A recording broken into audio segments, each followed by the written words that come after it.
We can put you in. Yeah, I'm gonna mute myself. Hello, good afternoon, everyone. My name is Bertie Hurtage. I'm a coach here at Crowdfunder UK, and today is the final of our three-part webinar series.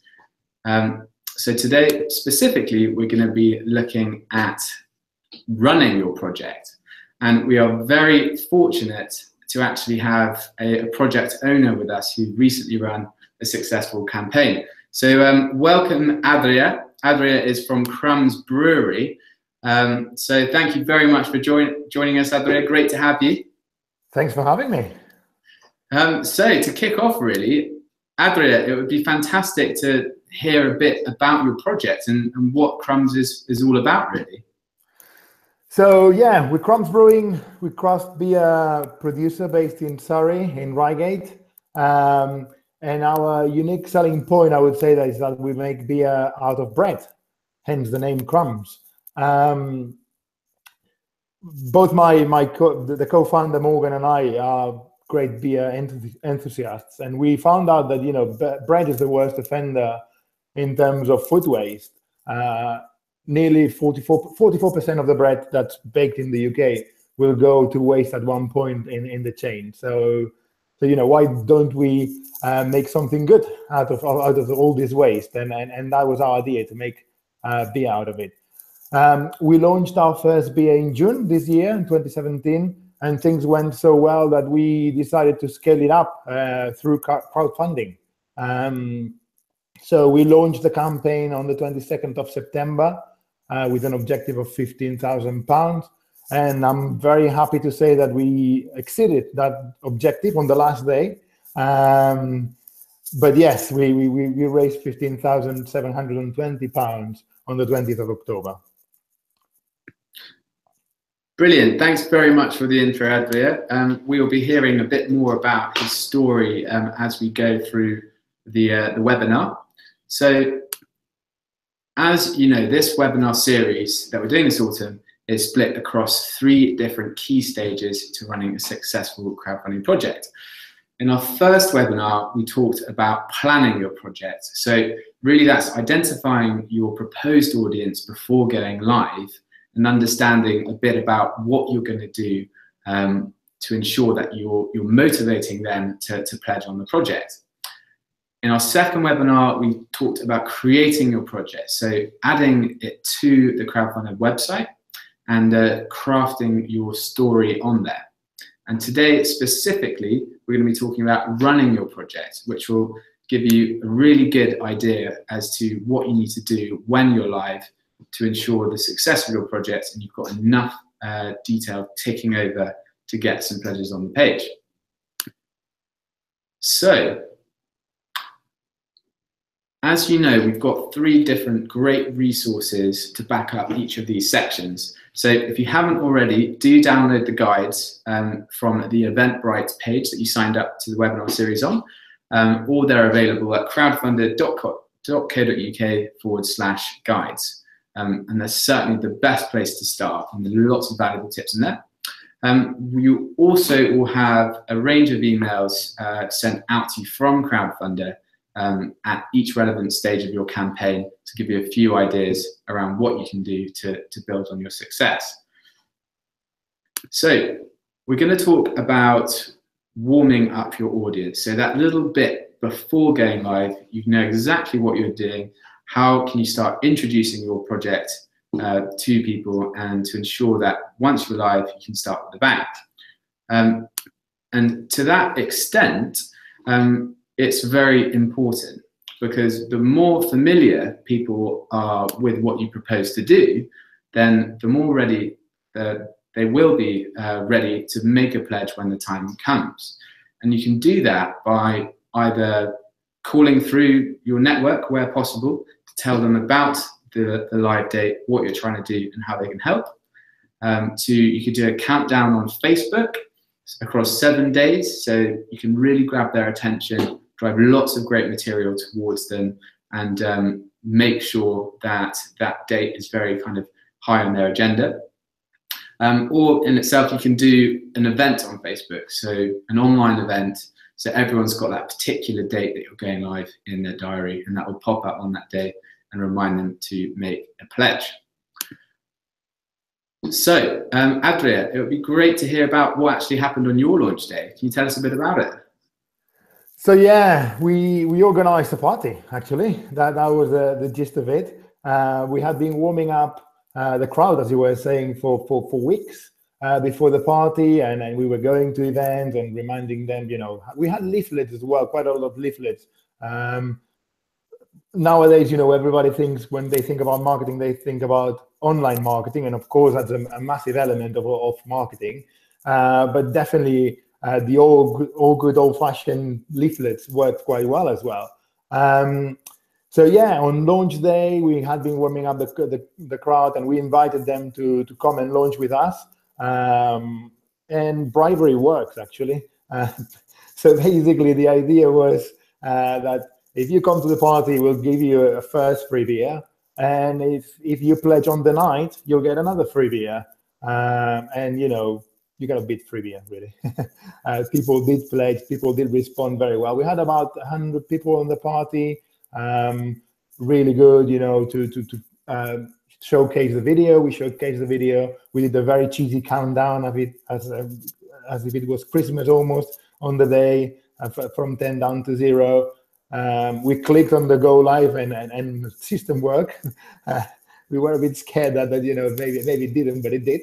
And yeah, people started pledging, and there was a really nice atmosphere, really good vibes on the night. So we raised nearly £2,000 on that night. And then, you know, on the back of that big launch, people that couldn't pledge on the night for whatever reason, the following 2 days, we had a really, really strong 2 days, over £800 each Saturday and Sunday. So that put us in a very good situation where, you know, people landing after that on our page would see that, you know, more than 30% of the campaign was funded already. So it's not that effect of arriving to an empty bar, if you want. So yeah, that's what we did. Brilliant, thank you so much. Yeah, that makes complete sense, and I think that ties in very well into what we were just talking about in terms of warming your crowd up, and making sure it starts with a bang. And I always say 2 projects that you want to really line up at least 10 to 20% of your target before going live. And the way that you do that in terms of a basic communication strategy is by starting from the middle of your network with those people who are most likely to pledge on a project before you start moving out into your wider audiences. So the more personal and direct you can be, the more effective the channel of communication. And the reason why we do that is because once your project goes live, you're going to want to get some pledges on the page so that as you move into your wider audiences, people who are less familiar with yourself or what you're trying to do can see that you're showing some success already, that other people have supported it, and there's certainly a kind of a herd mentality to crowdfunding. So you want to demonstrate success, and that will build credibility on the page and make someone else feel more comfortable to make a pledge themselves. So this exercise should be familiar to you from the first guide. This is called the network map, and helps you identify all of the different groups that might live within your audience. And what I want to show you here is the range of different communication channels that might be relevant to each of those groups. So as Adria said, at the top here, face-to-face communication is probably the best method to convince anyone about your project. You can speak to them directly and get them, as Adria did, to pledge on the spot in exchange for a beer. So running an event is an excellent idea to get people there, to have a decent number who can then pledge on your project. So secondly, I think time on the phone is very well spent indeed. The reason being is that it enables you to strike up a personal relationship with your audience and really be as direct as possible. And I think if you take the time to call someone and say, hey, this is what I'm trying to do, this is why it's important, and this is how you can help. If you know them, I'm sure they'll certainly be more than happy to support your project. So beyond face-to-face and the phone call, the other key channels which we'll talk about in a moment are email and Facebook. So if you're a business or you have an established mailing list or newsletter already, this will feature as a core part of your communication strategy, and you'll be hitting up these lists throughout your campaign. So think about the groups that live within your audience and what kind of communication they'll respond to best, and refine it accordingly each time, as it might be, you might want to do it on a granular and personal level to a wider kind of update for your audience. But really key, get your calendar out before you start and start building a rough plan as to what you're going to do across those 4 weeks that we recommend you go live. The idea being is that you've got a range of activities booked in, so you know and you can ensure that there's lots of things going on during your campaign to drive people towards the page and increase the amount of engagement. So in light of that, one of the scariest things about crowdfunding is maintaining that momentum from that big spike in the beginning and keeping people interested as you go. So Adre, it'd be great to know how you managed to do this. So we reach people with all channels, you know, as you said, face-to-face is probably the best way to really land that message of, you know, of pledge now and all that. But also, you know, we use social media, we used our mailing list. We had about 200 people in our newsletter subscribers. And, you know, just using a bit of humor, using a bit of self-deprecating humor quite a lot, you know, and we got a bit of stick about it. But, you know, people, it was quite memorable, I think. So people did remember it and did interact with us, you know, even to say, no, I cannot believe that you've used this song at this point or something like that. But that creates engagement and some fun around the campaign. So yeah, and another thing, you know, that we did, we could have done a bit better probably. I think it in retrospective, but try to reach outside of the immediate circle. So for example, in Reigate, there's this group of cyclists that, you know, quite well-off people that you know, don't mind paying £4 for a bottle of beer, and quite keen on participating in things like that, you know. So we reached those other circles that were not immediate in our mailing list or in our followers and Facebook, etc. So yeah, that's what we did. Great, thanks, Adria. It's exactly that. It's important to have a range of different activities across the time that you're live to maintain that engagement.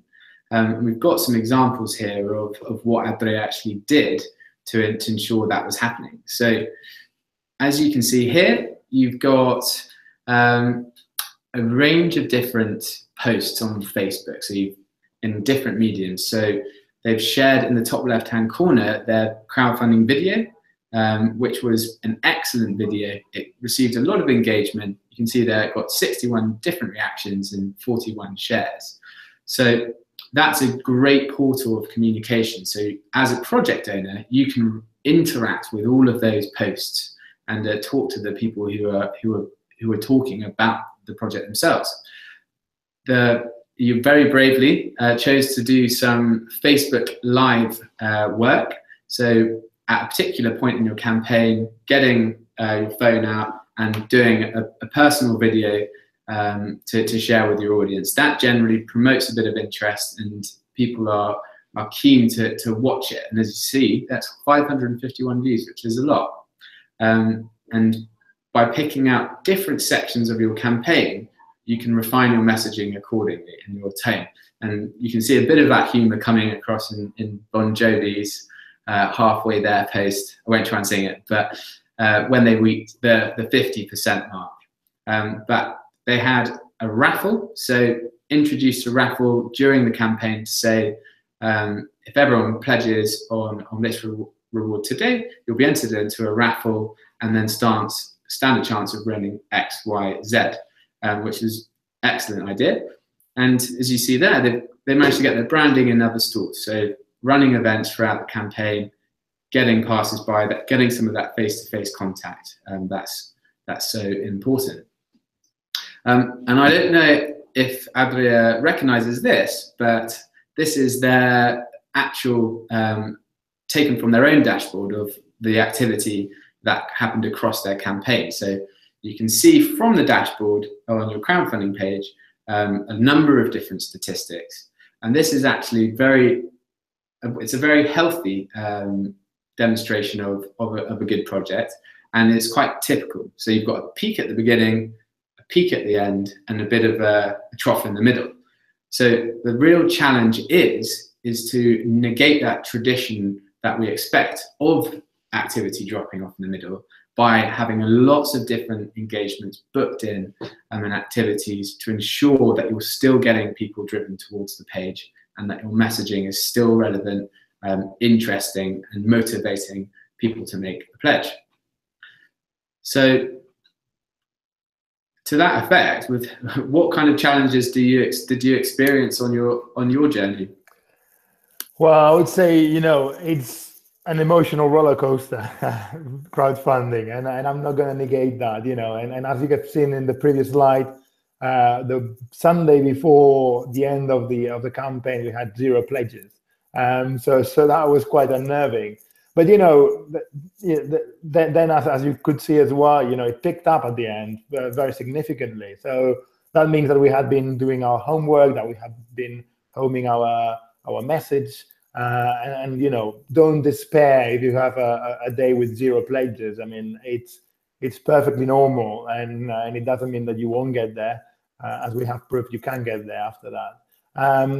So I would say probably that's the main challenge that we had. That emotional roller coaster. You've got a good day, and you feel like you are the king of crowdfunding, and you have a bad day, and your self-worth is down below the line. But so don't despair. Continue doing your plan. If you've planned it right, you will get there.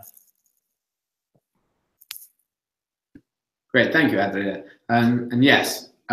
Very, very true. And that's why it's important to not kind of expend all of your ideas and resources at once, to work through the gears slowly and during your campaign, to save some key pieces of activation to drive your audience. And you can really set off that risk of no activity in the middle of your project by having a range of things happening and booked in during that particular time. So we're going to have quickly touch on the main channels, crowdfunding channels. So you've got email, which is fantastic for talking to a particular audience that you have built a list of, or follows your newsletter, or is part of your established network already. And of course, social media. So particularly Facebook is the most effective crowdfunding channel.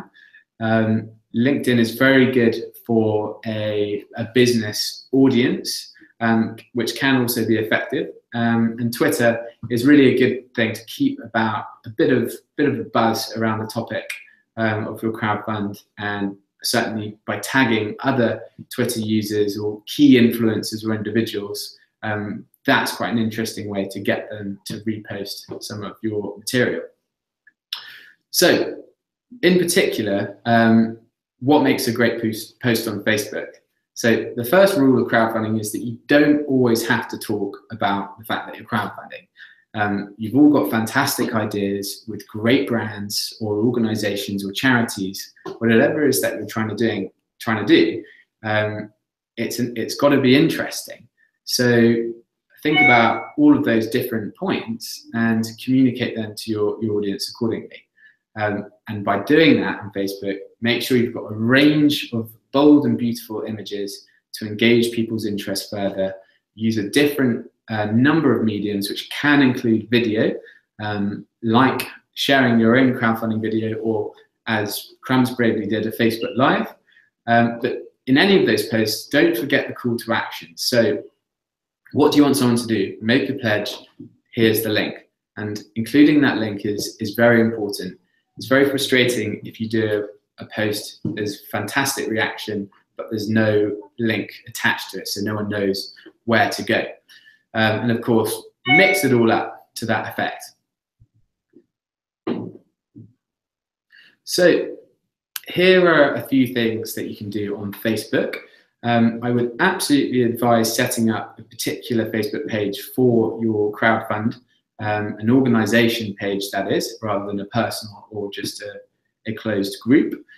But Facebook is a fantastic research tool to find other groups who might share an interest in your project, other events happening that could be relevant to you, or individuals who are key influences in your particular area. So in Adria's term, there are a variety of people who are interested in craft beer who could have been wise to approach. Did you have much success with that in your own Facebook type campaign? Well, I think that paid boosted posts work quite well, and especially reminding people that are already aware of our brand, to go in and pledge. So a very clear call to action there. I think we could have done a bit of a better job engaging with groups and outside of our immediate circles. But definitely, yeah, something that if we ever crowdfund again, we'll do better for sure.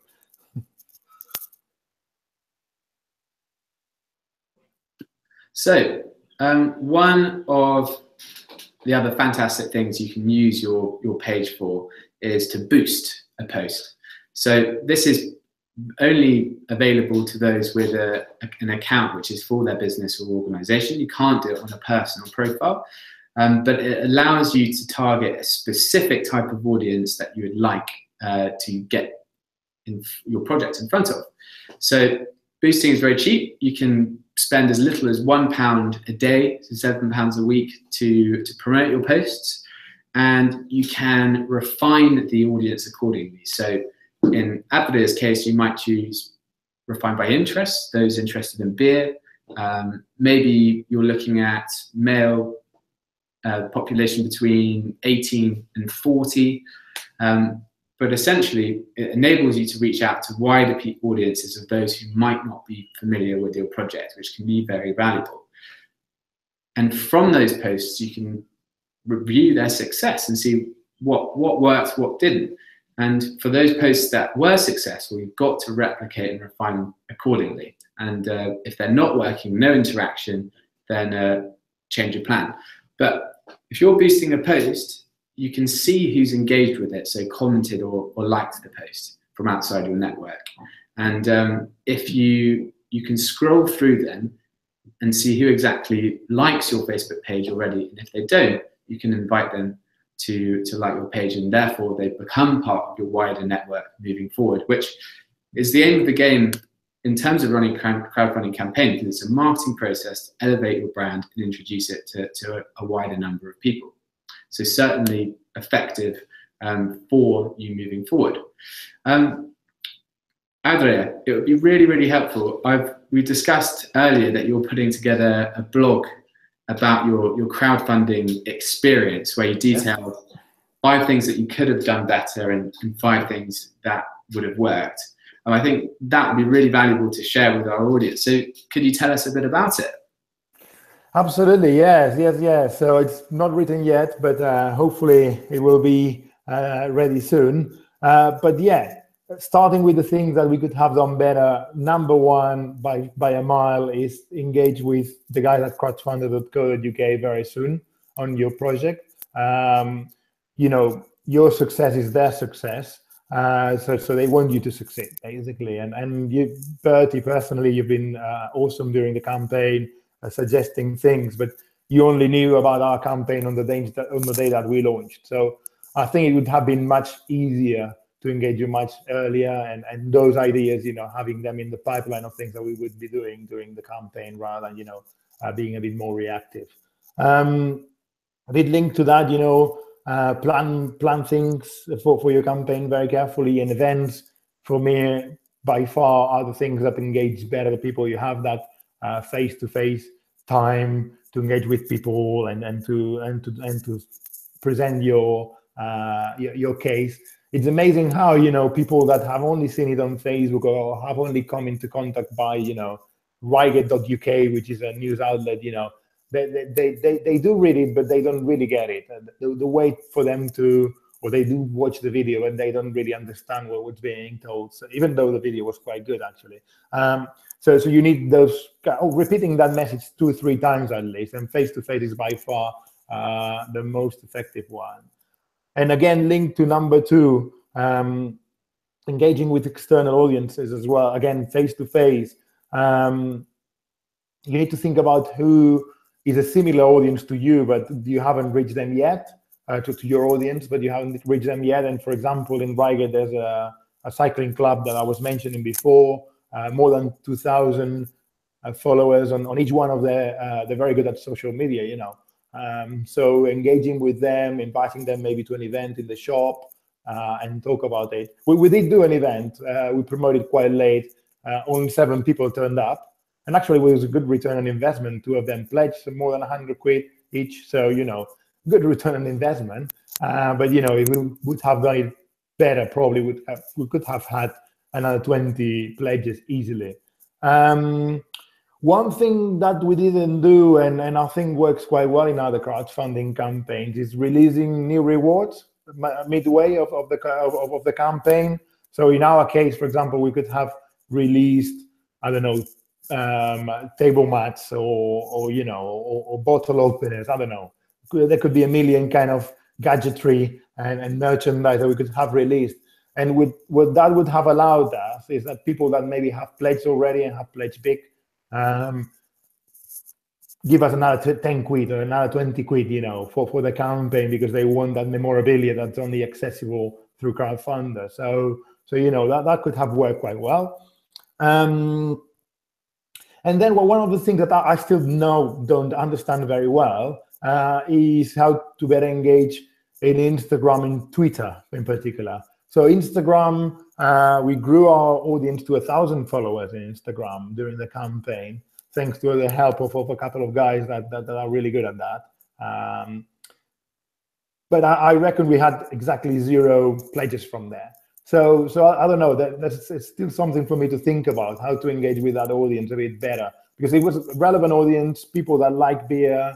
But, you know, my feeling is that Instagram is a bit passive in the sense that people like posts, but don't really engage with them. I mean, it's kind of, if there's a call to action, they don't really engage with that call to action.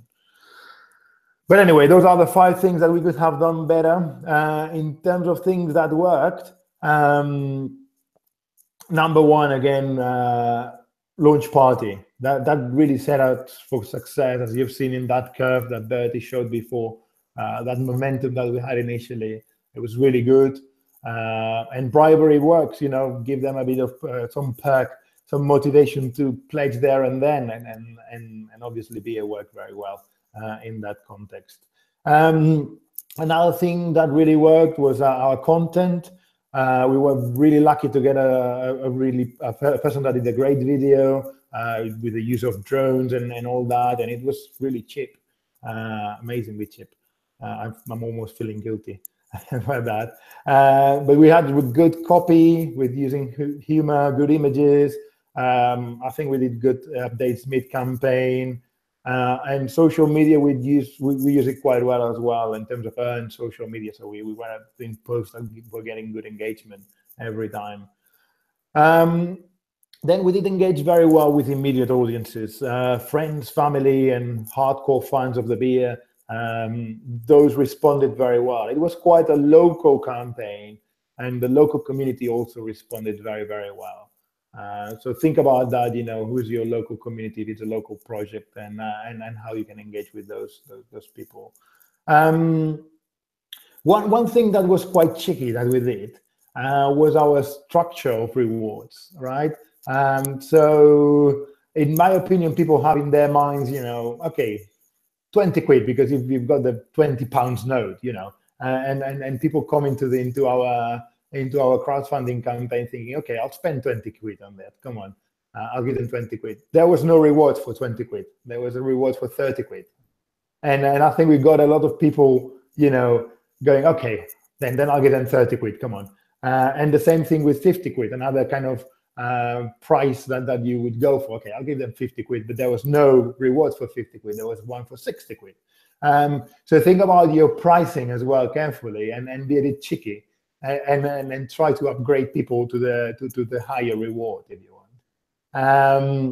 And as well, the reward for 100 quid or over would get you to a party, and it was the limited number of rewards those flew quite quickly. We had 25 rewards of 100 quid for the party, and they went very quickly. So, but then people that wanted to go to the party, then they needed to cash out 350 quid. So you know, we got a couple of people doing that just for the right to come to the party. The launch party was really good. So yeah, they wanted to come again to another party.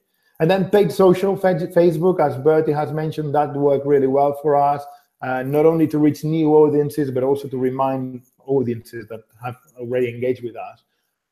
People will need 2 or 3 times of you telling them pledge, pledge, pledge before they pledge. Most of them need that kind of reminder. And even not only, as I said, not only to reach different audiences, but also to reach the audiences that you have, that paid Facebook work really well.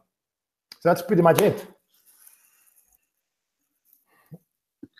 Brilliant, Adria, that's so helpful. Thank you very much. Really, really, really. My pleasure. Yeah, thank you. So for our audience today, next steps for you: pick a launch date and start thinking about what time would be a good time to enable you to build up to your project successfully, and start spreading that word around so people have the date in their minds as well. Make sure you've got a Facebook page set up for your organization, and start crafting together your communication channels and get that email address book together.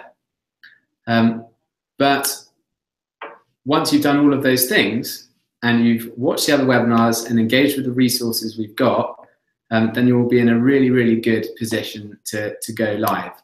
So hopefully this has been helpful, and that you've enjoyed learning about the crowdfunding experience. Adria, thank you so much for joining us. It's really, really useful to have a successful project owner on here to share your experiences. Thanks for having me, Bertie. It's my pleasure. If you come on any future webinars, that would be excellent. If anyone has got any questions, do email us at support@crowdfunder.co.uk. We'd be more than happy to help. But in the meantime, enjoy your weekends. Thanks for joining us, and we look forward to seeing some excellent projects coming on the website soon. Thank you and goodbye. Bye.